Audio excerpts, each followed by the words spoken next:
ಈಗ bitcoin charge sheet ಆಗಿದೆ sir. Bitcoin ಇಡಿ charge sheet ಆಗಿದೆ. ವರದಿ ಪಬ್ಲಿಕ್ ಕೊಡಬೇಕು. ಪ್ರಕಾಶ್ ರಾಜ್ ಅವರು ಈ ರೀತಿ ಯಾವ ರೀತಿ ನಡ್ಕೊಳ್ಬೇಕು? ಈಗ ಹೆಸರು ಪ್ರಸ್ತಾಪ ಆದ ತಕ್ಷಣನೇ ಎಲ್ಲರೂ ಕ್ರಿಮಿನಲ್ ಅಂತ ಅಲ್ಲ.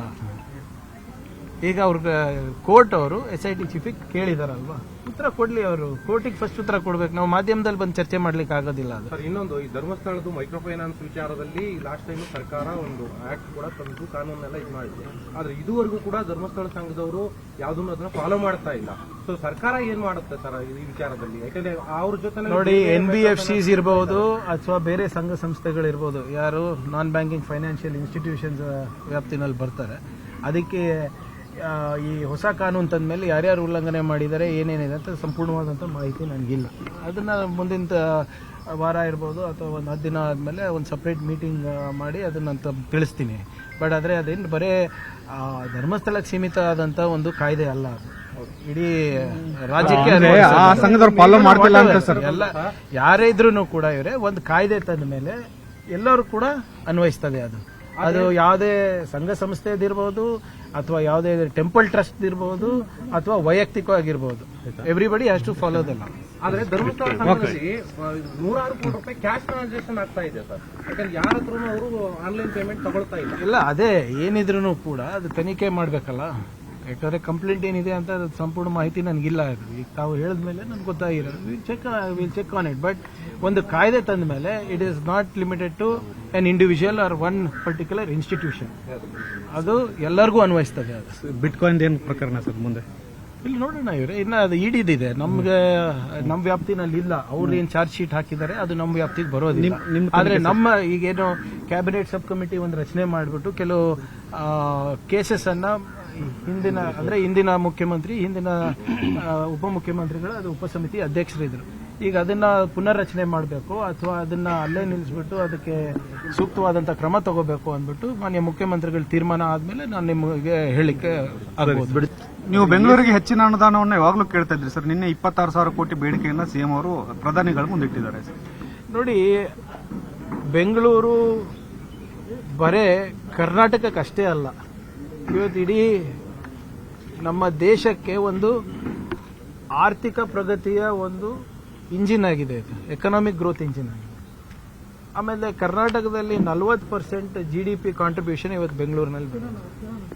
ಹೆಚ್ಚಿನ ವಲಸಿಗರು ಇವತ್ತು ಇಲ್ಲಿ ಬರ್ತಾ ಇದ್ದಾರೆ. ಯಾಕೆ? ಇಲ್ಲಿ ಬಂಡವಾಳ ಬರ್ತಾ ಇದೆ, ಇಲ್ಲಿ ಉದ್ಯೋಗ ಸೃಷ್ಟಿ ಆಗ್ತಾ ಇದೆ. ಸೊ ಸಹಜವಾಗಿ ಇಷ್ಟೊಂದು ಜನರು ಇವತ್ತು ಬೆಂಗಳೂರಲ್ಲಿ ವಾಸ ಮಾಡಲಿಕ್ಕೆ ಅಥವಾ ಉದ್ಯೋಗ ಅವಕಾಶವನ್ನ ಹುಡ್ಕೊಂಡು ಬಂದಾಗ ನಮಗೆ ಹೆಚ್ಚಿನ ಅನುದಾನ ಕೇಂದ್ರದಿಂದ ಬರಬೇಕಾಗ್ತದೆ.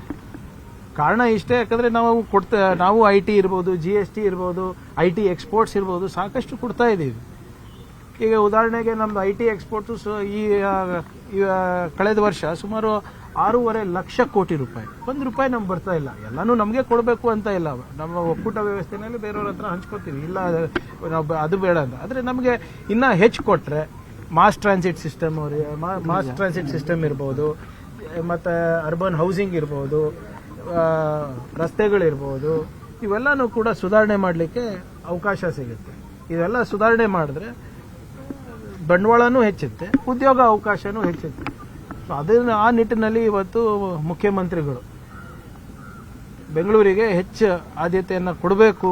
ಯಾವ ರೀತಿ ಅವರು ಡೆಲ್ಲಿಗೆ ಕೊಡ್ತಾ ಇದ್ದಾರೆ, ಮುಂಬೈಗೆ ಕೊಡ್ತಾ ಇದ್ದಾರೆ, ಅಹಮದಾಬಾದಿಗೆ ಕೊಡ್ತಾ ಇದ್ದಾರೆ, ಆ ರೀತಿಯಲ್ಲಿ ನಮಗೂ ಕೊಡಬೇಕು ಅಂತ. ಈಗ ಎಕ್ಸಾಂಪಲ್ ಉದಾಹರಣೆಗೆ ನಿಮ್ಮ ಅಮರಾವತಿಗೆ 10,000 ಕೋಟಿ ರೂಪಾಯಿ ಕೊಟ್ಟಿಲ್ವಾ? ಅಲ್ಲಿ ಏನೂ ಇಲ್ಲ, ಮುಂದೆ ಬರಬಹುದು. ಆದರೆ ಇಲ್ಲಿ ಆಗಲೇ ಇದೆ ಅವಕಾಶ, ಈಗಳಿದೆ. ಸೊ ಇದನ್ನ ಹೆಚ್ಚಿಸಲಿಕ್ಕೆ ಸಹಾಯ ಮಾಡಿ ಅಂತ ಕೇಳಿಕೊಂಡಿದ್ದಾರೆ. ಕಲ್ಯಾಣ ಕರ್ನಾಟಕ ಭಾಗಕ್ಕೂ ಅನುದಾನ ಕೊಡಿ ಅಂತ ನೀವು ಕೇಳ್ಕೊಂಡು. ನೋಡಿ, ನಮ್ಮ ಈ ಆರ್ಟಿಕಲ್ 371J ನಲ್ಲಿ ಏನಿದೆ, ಮಹಾರಾಷ್ಟ್ರದಲ್ಲಿ ಮ್ಯಾಚಿಂಗ್ ಗ್ರಾಂಟ್ ಅನ್ನ ಕೇಂದ್ರ ಸರ್ಕಾರ ಕೊಡುತ್ತೆ. ತೆಲಂಗಾಣನಲ್ಲಿ ಮತ್ತೆ ಆಂಧ್ರ ಪ್ರದೇಶನಲ್ಲಿ 371J ನಲ್ಲಿ ಉದ್ಯೋಗಕ್ಕೆ ಮತ್ತೆ ವಿದ್ಯಾಭ್ಯಾಸಕ್ಕೆ ಮೀಸಲಿದೆ. ಇವೆರಡೂ ಸೇರಿಸಿ ನಮ್ಮ ಒಂದು ಕರ್ನಾಟಕದಾಗಿರೋದು. ಈಗ ಆಲ್ಮೋಸ್ಟ್ ನಮ್ಗೆ ಉದ್ಯೋಗದಲ್ಲಿ ಮೀಸಲಾತಿ ಇದೆ, ವಿದ್ಯಾಭ್ಯಾಸದಲ್ಲಿ ಮೀಸಲಾತಿ ಇದೆ.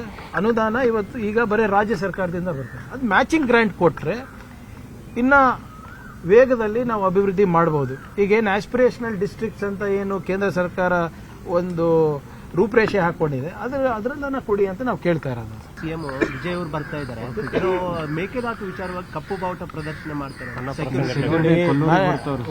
ಸುಪ್ರೀಂ ಕೋರ್ಟ್ ಆದೇಶ ಇದೆ. ನನ್ನ ವೈಯಕ್ತಿಕ ಮನವಿ ಏನಪ್ಪಾ ಅಂದ್ರೆ, ಯಾರೇ ಸಂಘ ಸಂಸ್ಥೆ ಇರ್ಬೋದು, ಒಬ್ಬ ಸಿಎಂ ಅವ್ರು ಬರ್ತಾ ಇದ್ದಾರೆ, ಅವ್ರದ್ದು ದೇವ್ರ ದರ್ಶನ ಪಡಿಲಿಕ್ಕೆ ಬರ್ತಾರೆ, ದರ್ಶನ ಪಡೆದು ಹೋಗ್ಲಿ. ಈಗ ನಾವೇನು ಅವ್ರು ಬಂದ ತಕ್ಷಣ ನಾವೇನು ನಮ್ಮ ಹಕ್ಕನ್ನ ಬಿಟ್ಕೊಡ್ತಾ ಇದೀವ? ಅದು ಚಾನ್ಸೇ ಇಲ್ಲ ಅದು. ಅಂಡ್ ಆಲ್ರೆಡಿ ಸುಪ್ರೀಂ ಕೋರ್ಟ್ ಹಸ್ ಗಿವನ್ ಕ್ಲಿಯರ್ ಡೈರೆಕ್ಷನ್. ನಾವು ಅದ್ರ ಪ್ರಕಾರ ನಾವು ಮಾಡ್ತೀವಿ. ಅವ್ರ ಹಿತಾಸಕ್ತಿ ಕೆಲಸ ಮಾಡ್ತಾರೆ, ನಾವು ನಮ್ಮ ಹಿತಾಸಕ್ತಿ ಕೆಲಸ ಮಾಡ್ತೀವಿ. ನಮ್ಮ ನಾಡಿನ ಭಾಷೆ, ನೆಲ, ಜಲದ ಬಗ್ಗೆ ಯಾವುದೇ ರೀತಿಯಾದಂಥ ಕಾಂಪ್ರಮೈಸ್ ಇಲ್ಲ. ಬರಲಿ, ದರ್ಶನ ಪಡೀಲಿ, ಅವರಿಗೇನು ಒಳ್ಳೇದು ಬಯಸ್ತಾ ಇದ್ದಾರೆ ಅವ್ರು ಕೇಳ್ಕೊಳ್ಳಿ, ಅದಕ್ಕೇನು ತಪ್ಪೇನಿದೆ ಅದರಲ್ಲಿ. ನಮ್ಗೇನು ಒಳ್ಳೇದು ಮಾಡಬೇಕಾದ್ರೆ ನಾವು ಮಾಡ್ತೀವಿ.